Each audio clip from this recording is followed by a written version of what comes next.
Part 1. From San Francisco to London. When I was 27 years old, I worked in an office in San Francisco. I did my job well, and my future was promising. I was alone in the world, and I was happy. On Saturday afternoons, I didn't work. I sailed my little sailboat on San Francisco Bay. One Saturday afternoon, I sailed out too far. The strong afternoon wind pushed my sailboat out of the bay into the Pacific Ocean. That night, when I had lost all hope, a small British brig saw me and took me on board. The brig was sailing to London. The voyage was long and stormy. I worked as a sailor to pay for my trip. When I arrived in London, my clothes were old and dirty.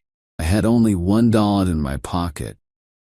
With this dollar, I ate and slept the first 24 hours. During the next 24 hours, I didn't eat and didn't sleep. At about 10 the following morning, I went to Portland Place. I saw a child walking past, holding a big pear. The child ate one small piece and then threw the pear onto the street. I stopped and looked at it. I was very hungry, and I really wanted that pear, but every time I tried to get it, someone passed by and looked at it. I quickly turned in the other direction and waited for the person to pass by. I tried again and again to get that pear. The same thing happened. I was desperate. I decided to get the pear and not to worry about the people who saw me. At that moment, a gentleman opened a window behind me and said, "Come in here." A well-dressed servant opened the door. He took me to a beautiful room where two old gentlemen were sitting and discussing something important. Their breakfast was on the table. I was very hungry, and I stared at their breakfast. I want to tell the reader that the two gentlemen had made a bet several days before. I knew nothing about the bet until later. Let me tell you what happened. Part 2. An unusual bet. The two old gentlemen were brothers. For several days, they argued about a very strange subject. They decided to end their argument with a bet, as the English usually do. The following was the subject of the bet. Bank of England issued 2 banknotes, £1,000,000 each, for a public transaction with a foreign country. England used one banknote, the other remained in the bank.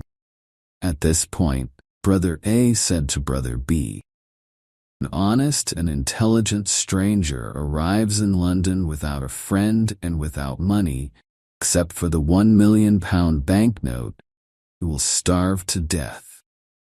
Brother B answered, "No, I don't agree." Brother A said, "If he goes to the bank or anywhere else to change this big note, police will put him in prison. Everyone will think he stole it." They continued arguing for days until Brother B said, "I'll bet 20,000 that the stranger will live for 30 days with the banknote, not go to prison." Brother A accepted the bet, went to the bank, bought the 1,000,000 banknote. After he returned home, he prepared a letter. Then the two brothers sat by the window and waited for the right man for the bet. They saw a lot of honest faces go by. They were not intelligent enough. Several faces were intelligent. They were not honest. A lot of faces were honest and intelligent, but they were not poor enough. Other faces were honest, intelligent, and poor, but they were not strangers. When they saw me from the window, they thought I was the right man. They asked me questions, and soon they knew my story. Finally, they told me I was the right man for the bet. I asked them to explain the bet. One of the gentlemen gave me an envelope. I wanted to open it, but he said, "No, don't open it now. Wait until you are in your hotel room, then read it very carefully." I was confused, and I wanted to discuss the subject with them, but they didn't. I felt hurt because I was the subject of a joke. When I left their house, I looked for the pair on the street. It was gone. I was quite angry with those two gentlemen. Far from their house, I opened the envelope. I saw that there was money inside. I didn't stop to read their letter. I ran to the nearest eating place. I ate and ate and ate. At last, I took out the envelope with the money to pay for my meal. I looked at the banknote, almost fainted. It was a banknote worth $5 million. I was speechless.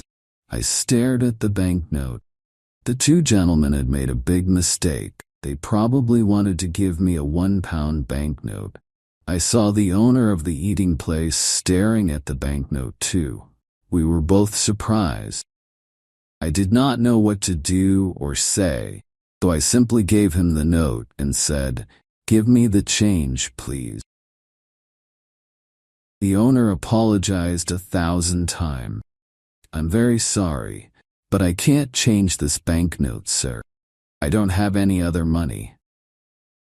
"Please change this note," the owner then said. "You can pay for this food whenever you want, sir.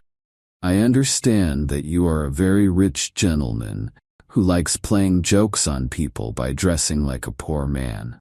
You can come here and eat all you want, whenever you want. You can pay me when you want." Part 3. The letter. When I left the eating place, I hurried to the house of the two gentlemen. I wanted to correct the mistake they had made. I was very nervous when I arrived. The same servant opened the door. I asked for the two gentlemen. "They are gone," the servant said. "Gone? Gone where?" "Oh, on a journey." "But where did they go?" "To the continent, I think." "The continent? Yes, sir. When will they return?" "In a month." "A month? Oh, this is awful. How can I talk to them? It's extremely important." "I can't help you.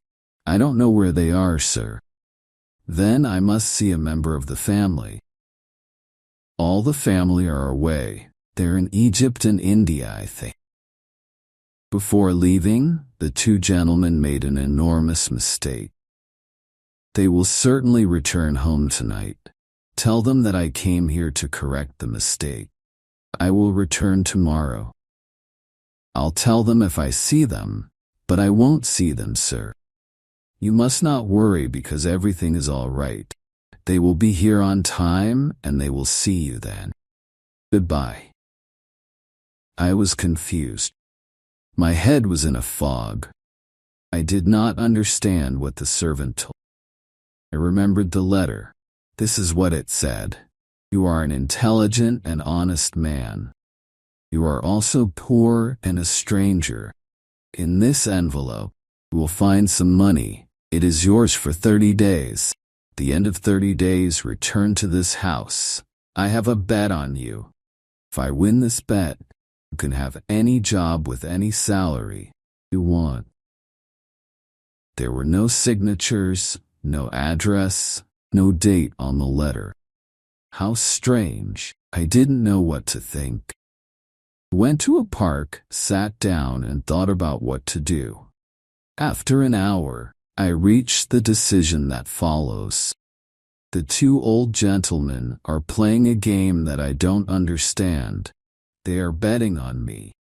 But at that time, I didn't know anything about the details of the bet. If I go to the Bank of England to return the banknote, the bank will ask me lots of questions. If I tell the truth, no one will believe me. They will put me in an asylum. If I tell a lie, police will put me in prison. I can't even give it to anyone because no honest person will want it. I can do only one thing. I must keep the bill for a whole month, and I must not lose it. If I help the old man win his bet, he will give me the job I want.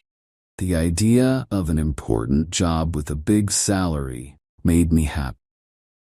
With this exciting idea in mind, I began walking down the streets of London. Part 4 at Tailor.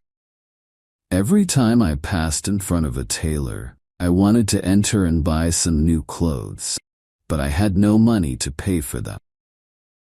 The £1 million banknote in my pocket was useless. I passed in front of the same tailor 6 times. At last I entered. I quietly asked if they had an old, unattractive suit that no one wanted to buy. The man I spoke to nodded his head, but he didn't speak. Then another man looked at me and nodded his head. I went to him and he said, "1 moment, please." After some time, he took me to a back room. He looked at several ugly suits that no one wanted. He chose the worst for me. I really wanted a suit, though I said nothing. It was time to pay. "Can you wait a few days for the money?" "I haven't got any small change with me," man said. "Oh, you haven't? Well, I thought gentlemen like you carried large change." "My friend," I replied, "you can't judge a stranger by the clothes he wears. I can pay for this suit.